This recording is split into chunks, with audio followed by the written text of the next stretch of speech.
વિદ્યાર્થી મિત્રો, આજના આ લેક્ચરમાં અને આપણી ડીએમ પટેલ ગ્રુપ ટ્યુશનની ચેનલમાં પણ આપ સૌનું સ્વાગત છે. આપ બહુ જ સરસ રીતે લેક્ચર તો અગાઉના પણ બધા તમે જોયા હશે. આપણે ક્યાંક એક્સ્ટ્રા કામથી પણ તમને આત્મસંતોષ રહે તેનો હંમેશા વિચાર કરતા આવ્યા છીએ અને દરેક ટોપિકની શરૂઆતમાં પણ આપણે કંઈક નવીનતાથી જ એની શરૂઆત કરતા પણ આવ્યા છીએ. હવે આજે જે ટોપિક ભણવાનો છે તે એક નવો ટોપિક છે. લાસ્ટ ટાઈમ સુધી આપણે જે ભણ્યા એમાં અવયવીકરણથી બીજ કે ઉકેલ શોધવાનું શીખ્યા હતા. એવી રકમ કે જેનું સાદુરૂપ આપ્યા પછી એના મધ્યમ પદના ભાગ પાડવાની રીત કે તફાવતના અવયવની રીતથી મતલબ કે એ રીતથી એના અવયવ પડતા હોય. હવે એવું પણ બને કે કોઈ વાર અવયવ ના પડે. આપણે જે રીત જાણીએ છીએ મધ્યમ પદના ભાગ પાડવાની કે બે પૂર્ણવર્ગોના તફાવતની, એવી રીતથી એના અવયવ ના પણ પડતા હોય. તો એવા સમયે પણ એના બીજ શક્ય હોય અને બીજ શોધવા હોય તો એ કેવી રીતે મળે? એના માટે ભારતના ગણિત શાસ્ત્રી શ્રીધર આચાર્યએ એક સૂત્ર આપ્યું છે જેને આપણે દ્વિઘાત સૂત્ર તરીકે સ્વીકારવાનું છે. અને એવું પણ પૂછી શકાય કે દ્વિઘાત સૂત્ર મેળવો અથવા ax² + bx + c = 0 બીજ શોધો, જે આ પ્રમાણિત સ્વરૂપ છે સમીકરણનું, મેં તમને લખીને આપ્યું. હવે એમાં કરવાનું છે શું? અને શ્રીધર આચાર્યએ એ સૂત્રમાં બીજ શોધવા માટે જે સૂત્ર બનાવ્યું છે એમાં એને પદાવલીને ત્રિપદી પૂર્ણ વર્ગમાં રૂપાંતરિત કરેલી છે. એટલે તમને એ ત્રિપદી પૂર્ણ વર્ગનો ખ્યાલ હોય તો જ આ ખૂબ સરસ રીતે તમે આ ફોલો કરી શકો. સૌથી પહેલાં તો અહીં આ દ્વિઘાત સમીકરણનું પ્રમાણિત સ્વરૂપ આપ્યું છે. દરેક પદને એ વડે ભાગવાના.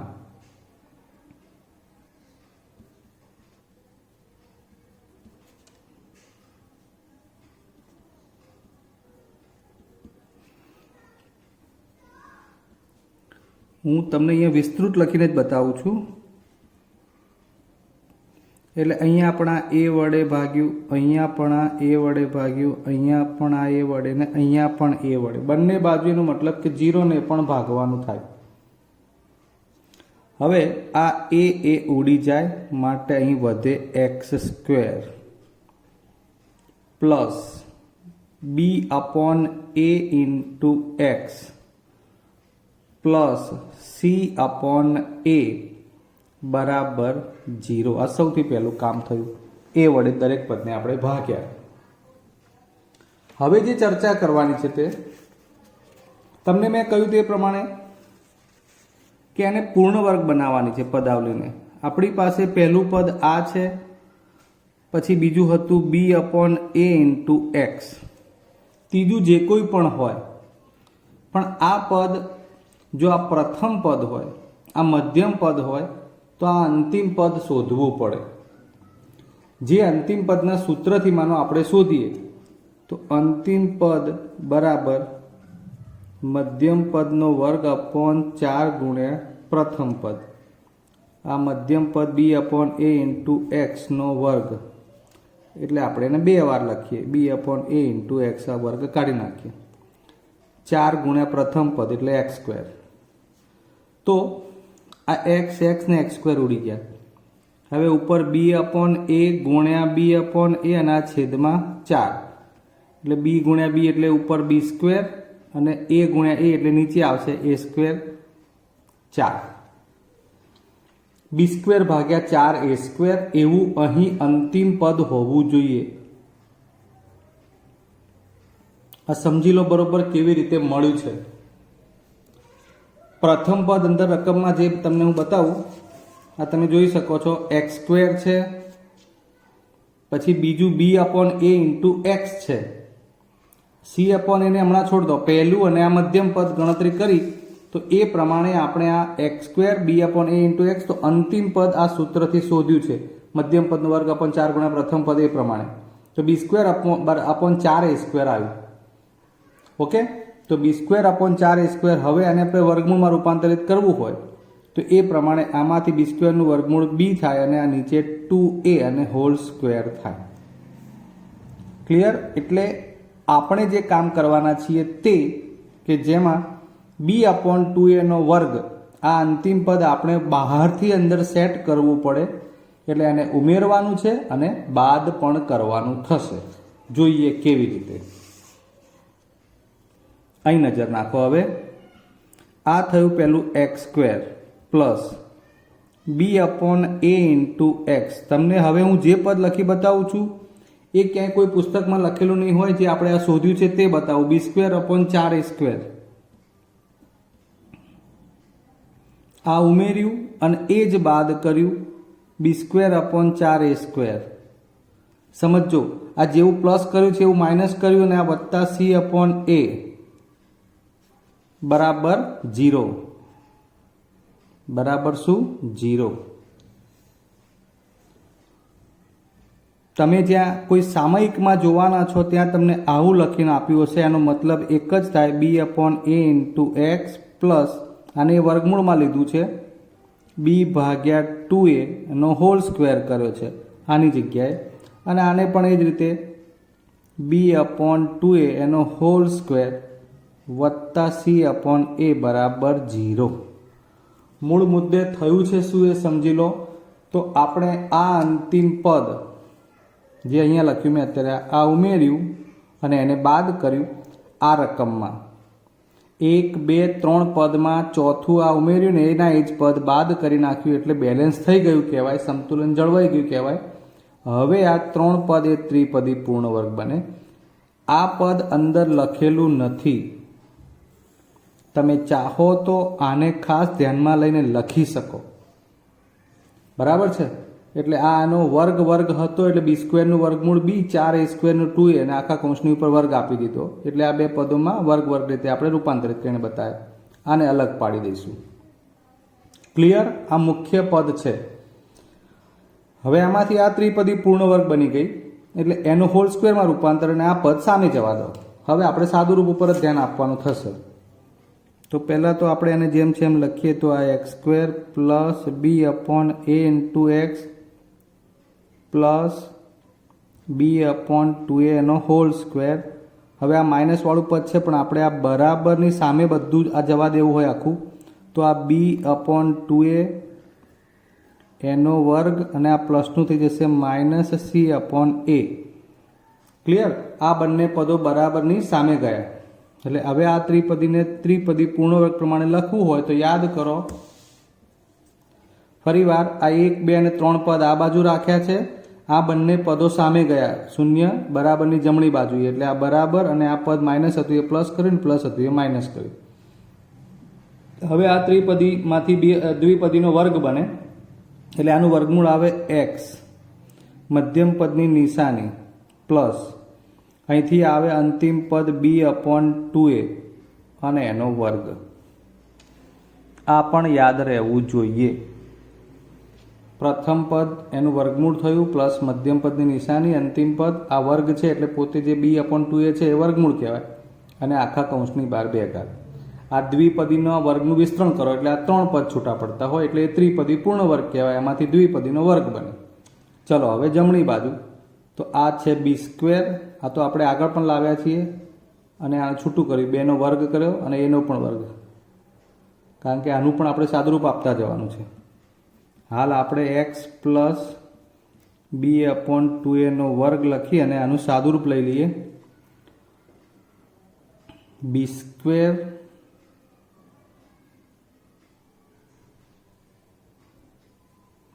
4a² અને a એનો લસા થઈ જશે 4a². એટલે અહીંયા તો 4a² છે જ, એટલે આ તો એમને એમ જ રહેશે b² અને માઇનસ અહીંયા 4a ગુણાશે એટલે 4ac એવું થઈ જશે. બરાબર છે? અહીં c/a જે છે એમાં નીચે 4a² બનાવવું હોય તો શું જોઈએ? તો 4a અને અહીંયા પણ 4a, એટલે આટલા વડે આપણે ઉપર નીચે ગુણ્યું કહેવાય. એટલે આ 4a² એટલે સમછેદી થઈ ગયું. પછી અહીંથી b², આ માઇનસ 4ac. ક્લિયર? એટલે તમારે ડાયરેક્ટ યાદ રાખી લેવાનું. મેં તમને ખાલી સમજૂતી માટે પેન્સિલથી બતાવ્યું છે. એટલે જમણી સાઈડનું સાદુરૂપ થઈ ગયું b² - 4ac/4a². હવે આપણું કામ શું છે? અહીંયા દ્વિઘાત સૂત્ર એટલે x મેળવવાનું છે. ધીરે ધીરે આપણું ફોકસિંગ x ઉપર આવવું જોઈએ. એટલે સૌથી પહેલા આપણે આ વર્ગ દૂર કરીએ. વર્ગ દૂર કરીએ એટલે સામે વર્ગમૂળ થાય. એટલે આ x પ્લસ b/2a. હવે વર્ગ નથી લખતા, ધ્યાન આપવાનું બધું. સાહેબ શું કહે છે અને શું લખે છે બધું ધ્યાનમાં લેવું જ પડે. આ વર્ગ દૂર કરો એટલે અહીંયા આખું x પ્લસ b/2a જ લખ્યું. તો સામે વર્ગમૂળ થાય ત્યારે પ્લસ માઇનસ બંને લાગુ પડે. જેમ કે 25 હોય તેનું વર્ગમૂળ +5 પણ કહેવાય અને -5 પણ. એટલે પ્લસ ઓર માઇનસ કરી અને આ વર્ગમૂળમાં આખું પદ લખાય. b² - 4ac અપોન, ધ્યાન આપજો હજુ,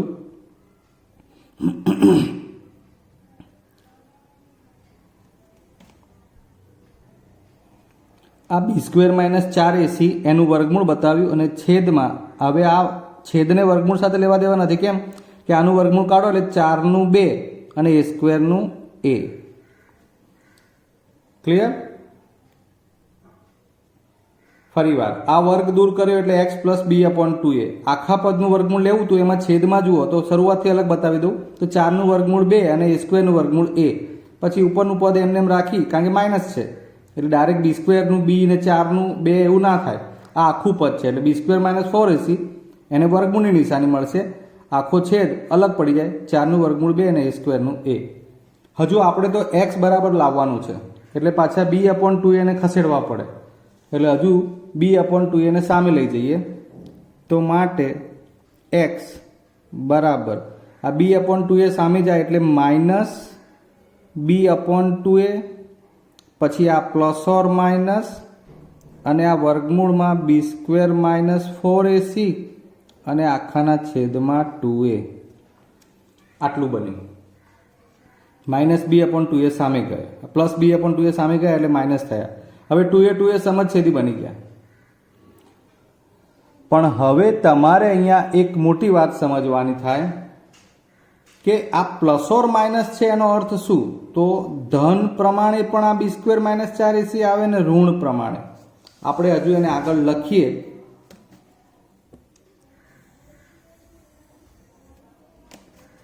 આપણી જોડે લખાણમાં આવું હતું એટલે એમાં મેં સમજછેદી કરી દીધા. 2a minus b plus or minus વર્ગમૂળમાં b² - 4ac.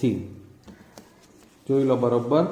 આ જે આખું પદ હતું 2a એમાં 2a એ સમજછેદીમાં ગયા અને જે માઇનસ b ને plus or minus b² - 4ac હતું એ ઉપર આવી ગયા. હવે આપણે અહીંથી આગળ વધવાનું છે.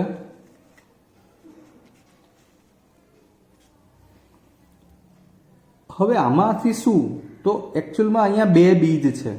એક પ્લસ પ્રમાણે છૂટવું પડે ને એક માઇનસ પ્રમાણે.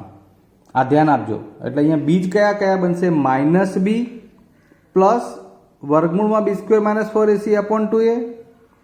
ફરી પાછું માઇનસ b માઇનસ વર્ગમૂળમાં b² - 4ac/2a. પણ અત્યારે આ તમને જે પૂછ્યું છે એ આ થઈ ગયું દ્વિઘાત સૂત્ર. આ જે જવાબ બન્યો એ શું બની ગયું? દ્વિઘાત સૂત્ર, જે આપણને પૂછ્યું છે.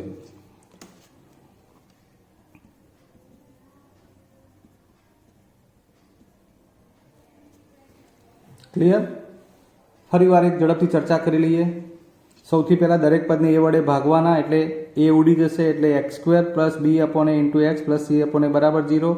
આ પ્રથમ પદ અને મધ્યમ પદ એટલું અંતિમ પદ શોધ્યું b²/4a², જેને વર્ગમૂળમાં રૂપાંતરિત કર્યા એટલે x² + b/a × x પ્લસ આ અંતિમ પદ ઉમેર્યું અને બાદ કર્યું. હવે આ બંને પદોનું જમણી સાઈડમાં સાદુરૂપ આપવાનું હતું અને આ ત્રિપદી પૂર્ણ વર્ગ એટલે એમાંથી પ્રથમ પદનું વર્ગમૂળ x, મધ્યમ પદની માત્ર નિશાની, આ અંતિમ પદ b/a અને હોલ સ્ક્વેર અને આનું સાદુરૂપ આપો એટલે b² થાય. અહીં 4a² એટલે b² અને 4 લસા સેટ કર્યો 4a² એટલે 4a² છેદમાં એક જ વખત લખ્યા અને b² લસા પ્રમાણે 4a × c થયું એટલે 4ac. એટલે જમણી બાજુ બની ગયું b² - 4ac / 4a². વર્ગ દૂર કરશો એટલે વર્ગમૂળ આવશે સામે, જે પ્લસ ઓર માઇનસ આવે. પછી પાછું b/2a સામે લઈ ગયા એટલે b - b/2a એમ કરતાં અહીંયા બે બીજ મળી ગયા એટલે આખો જવાબ થઈ ગયો x એ દ્વિઘાત સૂત્રનો આપણો બીજ થયું તેનો જવાબ થાય -b ± વર્ગમૂળમાં b² - 4ac/2a આને કહેવાય દ્વિઘાત સૂત્ર અથવા શ્રીધર આચાર્યનું સૂત્ર। હવે મુખ્ય બાબત એ છે કે આમાંથી ટૂંકા પ્રશ્નો થઈ શકે આ બીજની ચર્ચા કરવી છે। આ ચર્ચા કરવી છે એટલે શું તો એ જરા સમજી લો। સૌથી પહેલાં તો કે વર્ગમૂળની અંદર તમે કેવી કેવી કિંમતો જાણો છો। દાખલા તરીકે હું એમ કહું તો આવું -√5 જાણો છો આવી રીતે, પણ -5નું વર્ગમૂળ આ જાણતા નથી। એટલે વર્ગમૂળની કિંમતો જો વર્ગમૂળમાં આપણને અહીં માનો કે 49 મળે તો 7 થઈ જાય, બરાબર છે, પણ 7 જ મળે તો કશું ના થાય। એટલે √7 કે જેમાં 7 એ પૂર્ણ વર્ગ સંખ્યા નથી, પણ √49 √25 √100 બરાબર વર્ગમૂળમાં 16 આ બધી પૂર્ણ વર્ગ સંખ્યા છે। હવે હું તમને એમ કહું છું કે આવું કેમ સાહેબ, મને આવું કેમ કહો છો અત્યારે, તો એની ચર્ચા કરવી છે। એટલે સૌથી પહેલાં તો એ સમજાવી દઉં કે સૂત્રમાં જે b² - 4ac છે જેને આપણે વિવેચક કહીશું, આ બીજના સ્વરૂપની ચર્ચા કરવી છે।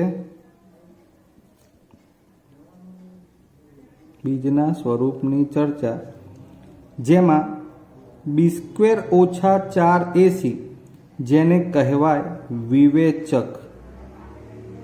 કેપિટલ ડી થી દર્શાવાય, કેપિટલ ડી,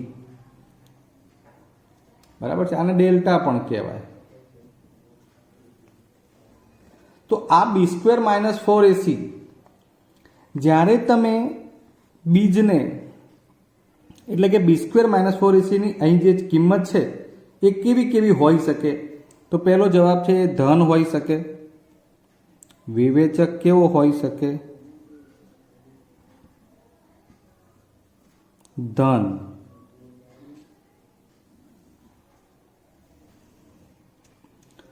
ધન હોય તો બીજ કેવા મળે,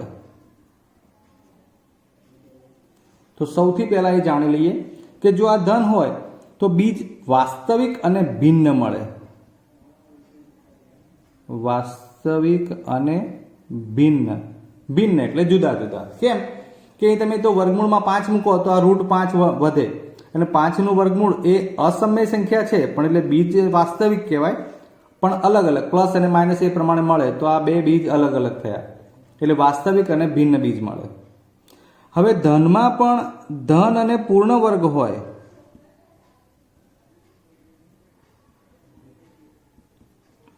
સમજો બરોબર ખાસ। હવે મૂળ બાબત તો અહીં b² - 4ac એની અંદર પૂર્ણ વર્ગ સંખ્યા આવે, દાખલા તરીકે 25 તો એનું વર્ગમૂળ નીકળી જાય, 49 પૂર્ણ વર્ગ છે વર્ગમૂળ 7 નીકળી જાય, 100 પૂર્ણ વર્ગ છે 10 વર્ગમૂળ નીકળે, તો એ વર્ગમૂળ વગરનો જવાબ આવે એટલે કે એ જવાબ સમમેય સંખ્યા થઈ જાય। કેવો થઈ જાય, સમમેય। એટલે એ વખતે બીજ કેવા મળે, સમમેય અને ભિન્ન મળે। ફરક શું છે, જ્યારે આપણે ધન કીધું એટલે એમાં બે ઓપ્શન આવ્યા, વાસ્તવિક અને ભિન્ન, પણ ધનમાં બે પ્રકારની કિંમત હોય, પૂર્ણ વર્ગ પણ હોય અને પૂર્ણ વર્ગ ન પણ હોય। એટલે કે જો પૂર્ણ વર્ગ હોય તો એ સંખ્યા સમમેય થાય, પણ હવે માનો કે પૂર્ણ વર્ગ નથી, ધન અને પૂર્ણ વર્ગ ન હોય, ન લખું છું, ન ઉપર ગાંઠું કરું છું, તો પછી એ બીજ કેવું આવે, તો સ્વાભાવિક છે કે એ બીજ કેવું આવશે, અસમમેય અને ભિન્ન। આ બહુ ડિટેલમાં ચર્ચા કરી રહ્યા છીએ આપણે। શરૂઆતમાં માત્ર ધન કહીએ છીએ એટલે સમમેય કે અસમમેય બંને પ્રશ્ન આવે એટલે વાસ્તવિક અને ભિન્ન કહેવાય। એમાંય ધન અને પૂર્ણ વર્ગ હોય એટલે વર્ગમૂળ નીકળે એટલે એ સમમેય થઈ જાય, અને પૂર્ણ વર્ગ અને ધન પૂર્ણ વર્ગ ન હોય તો વર્ગમૂળ ના નીકળે તો એ અસમમેય રહે છે। એટલે સૌથી પહેલા વિવેચક જો ધન આવે તો શું જવાબ થાય, એ 3 ઓપ્શન આપણે જોયા। હવે સાહેબ એમ થાય કે વિવેચક શું ધન જ આવે, ના એવું નથી, તો એ વિવેચક શું હોઈ શકે, તો એ શૂન્ય પણ હોઈ શકે, એ વિવેચકની કિંમત શૂન્ય પણ હોય। તો જ્યારે વિવેચક શૂન્ય આવે ત્યારે હવે વિવેચક ઉપર નજર નાખીએ આ રહ્યો આપણો બી સ્ક્વેર માઇનસ 4ac, એને વિવેચક કહ્યું છે આપણે શરૂઆતમાં જ. આ બી સ્ક્વેર માઇનસ 4ac એ વિવેચક છે. જો અહીંયા વર્ગમૂળમાં 0 લખવું તો શું વધે? દર વખતે આ 0 જ હોય તો શું વધે? -b/2a, -b/2a. આટલો પોર્શન 0 થઈ જાય છે એટલે -b/2a જ વધે. એટલે જ્યારે વિવેચકની કિંમત 0 હોય ત્યારે બીજ તો વાસ્તવિક અને સમાન જ મળે. આ ખાસ ધ્યાનમાં લેજો, 1 માર્ક્સમાં પૂછાય જ છે દર વખતે. આમાં પ્રકારમાંથી કંઈક ને કંઈક પૂછાય. અને દરેક બીજની કિંમત કેવું હોય? -b/2a પ્રકારનું હોય દરેક બીજ. ખાલી તમે એ વખતે શૂન્ય આવતું હોય ને વિવેચક, ત્યારે માત્ર -b/2a લખીને તમે બીજ શોધી કાઢો ને તો પણ ચાલે, એમ કહેવા માંગે છે. ધન પતી ગયું, શૂન્ય પતી ગયું. હવે પ્રશ્ન આવે કે સાહેબ શું બીજ એટલે કે વિવેચકની કિંમત ઋણ હોઈ શકે? હા, ઋણ પણ મળે. અને એટલા માટે જ મારે તમને ખાસ સમજાવવું છે કે આ ઋણ મળે ત્યારે મેં તમને કહ્યું છે એ પ્રમાણે 7નું વર્ગમૂળ છે, માઇનસ કરીને વર્ગમૂળમાં 7 કહી શકીએ છીએ, પણ -7નું વર્ગમૂળ આવું આપણી પાસે વાસ્તવિક સંખ્યામાં નથી. આને વાસ્તવિક સંખ્યા નથી કહેતા. એટલે જો આ બીજ જે અંદર વિવેચકની કિંમત છે એ ઋણ હોય અને એનું વર્ગમૂળ આપણે શોધવાનું હોય છે, એટલે ઋણ સંખ્યાનું વર્ગમૂળ નથી મળવાનું, એટલે આપણે એવું કહી શકીએ કે ત્યાં એ વખતે એના બીજ મળે નહીં. એટલે કે વાસ્તવિક બીજ ન મળે. ક્યારે? કે જ્યારે વિવેચકની કિંમત ઋણ આવે ત્યારે. એટલે ખાસ આ નોંધવાનું હતું. સૌથી પહેલી વાત ફરી વાર કરી દઉં કે આ સૂત્રમાં બી સ્ક્વેર માઇનસ 4ac આપણે એને વિવેચક કયો છે. એ વિવેચક ધન હોય તો 2 પ્રકાર, પૂર્ણ વર્ગ હોય તો સમય અને ભિન્ન, પૂર્ણ વર્ગ ન હોય તો અસમય અને ભિન્ન. જો એ શૂન્ય હોય વિવેચક તો -b/2a પ્રકારના બીજ મળે, એટલે એ સમાન બીજ જ મળે. અને ઋણ હોય તો વાસ્તવિક બીજ ન મળે. તો આજના લેક્ચરમાં આપણે ખૂબ સરસ કામ કર્યું છે. શ્રીધર આચાર્ય કે દ્વિઘાત સૂત્ર કેવી રીતે મેળવાય, પૂર્ણ વર્ગની રીતે એ સૂત્ર કેવી રીતે મેળવાય એવું પણ પૂછાય, એ પણ તમને એડ કરી નાખીએ આપણે. પૂર્ણ વર્ગની રીતે આ સૂત્ર ax² + bx + c દ્વિઘાત સમીકરણ જે વ્યાપક સ્વરૂપ છે એમાંથી એને સૂત્ર બનાવવું એવું પૂછે. ax² + bx + c = 0 ના બીજ શોધો એવું પણ પૂછે. તો એમાં આ મેથડથી તમારે આ દ્વિઘાત સૂત્ર સુધીના જે એટલે કે બીજ છે 2 એ શોધવાના થાય. ક્લિયર? અને પછી આપણે એની ચર્ચા પણ કરી છે. આ તમે સ્ક્રીનશોટથી પણ લખી શકો. આખી મેથડ મેં તમને બતાવી દીધી છે બહુ જ વ્યવસ્થિત રીતે. તો હવે આવતા લેક્ચરે મળીશું અને એમાં આપણે આ જ પ્રકારના આ સૂત્રની મદદથી બીજ કેવી રીતે શોધી શકાય એના દાખલા જોઈશું. ત્યાં સુધી રજા લઈએ. જય હિન્દ.